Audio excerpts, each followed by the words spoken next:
That gotta be some of the most disturbing shit I've ever seen. See, what I'm gonna be going through in this video is I probably should be naming this other reasons why guys are getting passports that doesn't have to do with women, but I'm a completely disregard that right now because this is very concerning for the younger generation. Because you gotta keep in mind, like, we got cousins, nephews, nieces that are dealing with this, and they don't really got a clue what's going on. And I got friends that got kids. My best friend has a 3-year old. You know what I mean? In about a year or two, he's gonna start going to school. So that clip, along with what I'm about to show you guys, and I'm also going to be going over an article that was sent to me by DJ Creole, aka Cody, the woman who's been on my channel before that I did a reaction to recently that everybody was asking about if she had a channel or not. This is a bit concerning, man, because this is part of the young Generation Z and the generation before them. So once again, man, these are the two generations that are pretty much gonna, we're gonna see where the future where the future goes as far as the United States, man. All right, so without further ado, let's go ahead and jump into this next clip. Students across the country are posting images of what's on the menu at their schools in a new phenomenon called lunch shaming. Cafeteria food has always been the butt of jokes, but this isn't funny. How is that milk? Look at what they're giving us at lunch. Students, disgusted by what they're being served, are taking their beef online. Can you even tell what this is? What is that? Apparently, it's supposed to be a chicken cheesesteak sandwich. Look at this. This is the main meal. It looks like puke and applesauce. Evie cut into her food and it was all pink. So while I was eating my chicken sandwich, I finally looked into it and it had like pink lines running through it. It was just bright pink. The orange was cut into and it was moldy and black and gross. It was horrible. I was eating the chips and then I look in the bag and there's like this fried little black thing in there. Don't know what it was. It was really gross. Like I just stopped eating after that.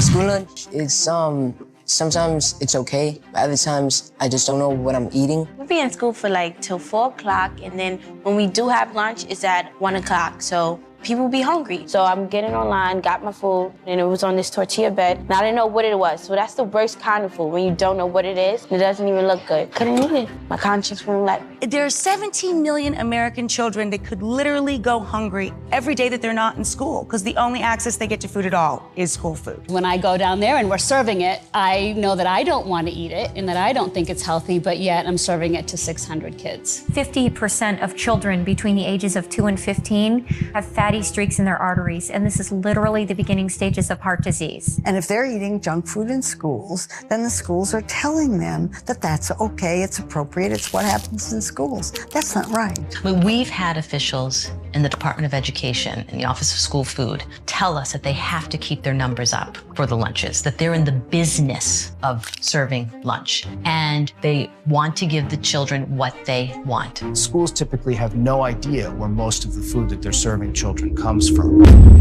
Wait a minute, what the hell? Yes. American school lunches. While countries like France are feeding their kids stuff like this. Scallops with a curry sauce. Curry sauce avec de la crème fraîche. Wow. And what, carrots? Ça, c'est la coquille de Saint-Jacques. Oh, okay.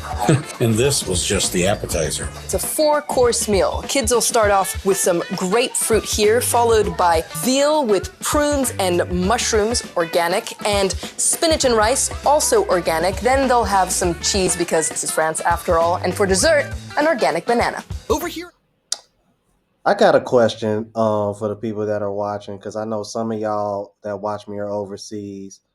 Why is it that Europe currency is basically the same as the US dollar, but for some reason you can go to Europe and go to certain places for college for free? And then on top of that, they got way better food being served in their schools than ours in the United States. Have y'all ever thought about that? Why is it that the pound is basically the same as the dollar? I mean, because if you look back in history, we already know where the banks started at. They started in Europe and the United States. That's why we got the strongest currencies. So why is it that Europe seems to be so much better ran in terms of education and food versus here over in the United States? That does not make any sense to me, man. I digress, bro. But I just wanted to stop, man, and ask y'all and what y'all think of that, man. Let me know in the comments. Because some of y'all may know, because I know some of y'all are living overseas. All right. Let's keep it moving. Banana. Over here in America, we have fond memories of soggy rectangular pizza, chocolate milk in a plastic bag, smiley french fries dipped in seed oil-filled ketchup, nachos drenched in that signature cheese-like substance. And if you were a rich kid, maybe you could even afford the coveted Domino's pizza slice. Domino's pizza. I like Domino's. So good, I'm gonna eat it. Amazing. When you see what's in the cafeterias now, you can't blame the lunch workers. They don't have anything but an Alto-Sham to heat food up to a safe temperature, and it's barely food at that. You got sloppy Joe, barbecue sauce with pork. Whatever happened to cooks actually cooking? It's easy to come in here. This is the best tool we got right here. Box open. That's your chef's tool. That's it. Open up a box. Serve it. Give it to them. Yeah. Out of the course of an entire month, 6 out of 36. You're only cooking 6 out of 36 meals. But why? Why is American school lunch this disgusting? Schools tell us that they're seeing a 50% increase in the amount of lunchroom trash. Kids are now throwing away twice as much food as last year. Waste goes up. Waste goes up about 97%. We visited a school in suburban Chicago just this month where middle schoolers analyzed their lunch waste and were shocked to find 46 boxes of unopened pears. They're all unopened, totally unopened. If the youth are our future, why are schools knowingly force-feeding our youth the worst possible food on this planet? One of the things that we're surprised by was a particular kind of chicken. This is meat from egg-laying birds that have been retired, that are no longer producing eggs. And nobody really uses them much on the commercial market. Even Kentucky Fried Chicken to McDonald's declines to buy this stuff. It is, in some cases, commonly sold to the pet food industry. The school lunch program bought a lot of it, tried using it in patties, using it in salads and that kind of thing. Well, school lunches have a long and profitable history in America. Well, I guess that just answered my own question now, didn't it? They're cutting costs to try to make more profit. That's what it sounds like to me. Now, it's really bad when these fast food restaurants that aren't really considered using real food, they don't even want to use this stuff. But then it's even worse when these companies that serve kids food, y'all are trying to feed them stuff that is actually being used as pet food.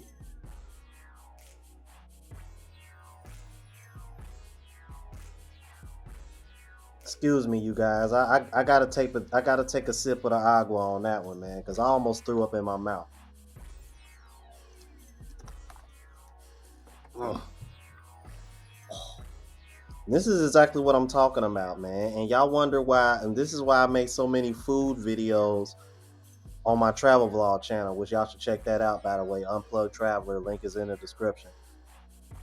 The food is so much healthier, bro, when you leave this country, man. It doesn't make any sense, man. All right. Now, I want to go over, I digress. Moving on from that, man. I want to go over this article that was sent to me by a subscriber that I've had on my channel that I mentioned at the top of the video. And this is pretty disturbing itself. And this is actually even more disturbing for me because when I started reading it, I noticed that it was actually pretty close to home. All right, so it says, where are they? Chilling mystery as nearly 30 kids go missing from city in 2 weeks, and cops say they've never seen anything like it. In a span of 2 weeks, nearly 30 children have vanished in Cleveland. And as y'all know, I'm from Cincinnati. Cleveland is like 4 hour drive from Cincinnati, all right?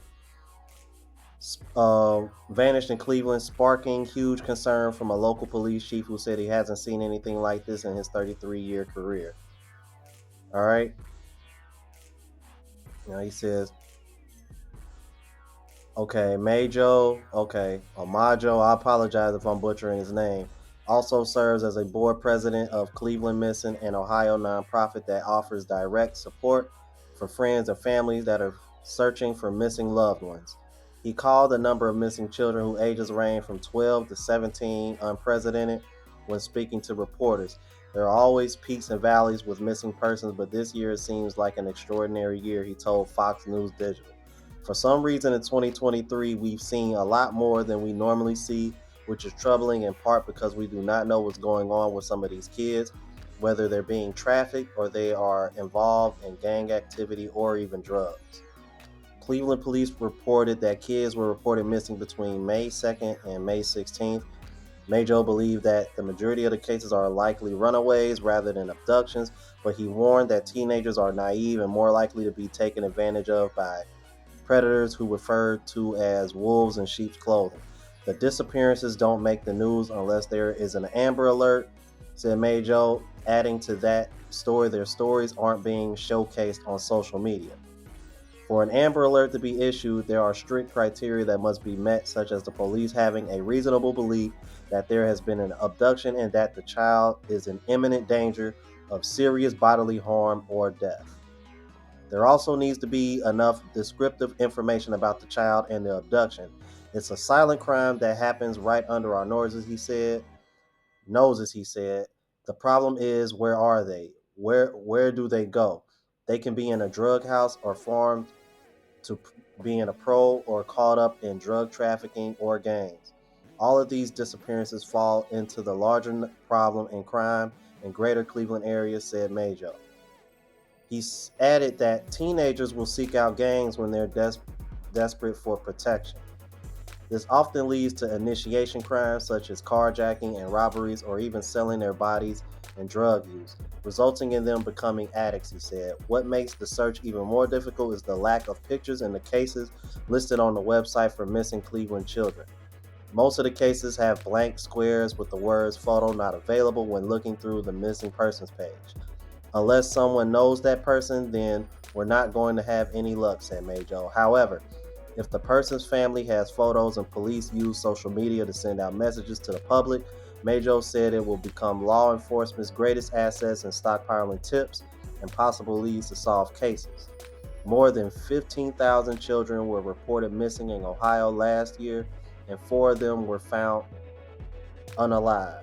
Jesus Christ. In more than 8,500 of the cases, abduction played a role, with 34 cases being the result of abductions by a non-custodial parent. According to the report by Ohio Attorney General Dave Yost, only 5 of the cases stemmed from children being kidnapped by a stranger. Police were able to find 36% of the children, but 615 were still missing when 2023 began. Continuing the search. Cleveland Missing was founded by Sylvia Colon and her cousin, Gina DeJesus, the youngest abduction victim of Ariel Castro, who kidnapped her in 2004 when she was 14. DeJesus and 2 other women, Amanda Berry and Michelle Knight, were held captive in Castro's home, often in dark rooms for days at a time with no food and given buckets to use as a bathroom. The women were rescued on May 6, 2013, when Berry escaped from the home with her 6-year-old daughter and contacted authorities, who were able to help Knight and DeJesus. Every family experience is different, but there are some things that are the same for everybody, Colon told Fox News Digital.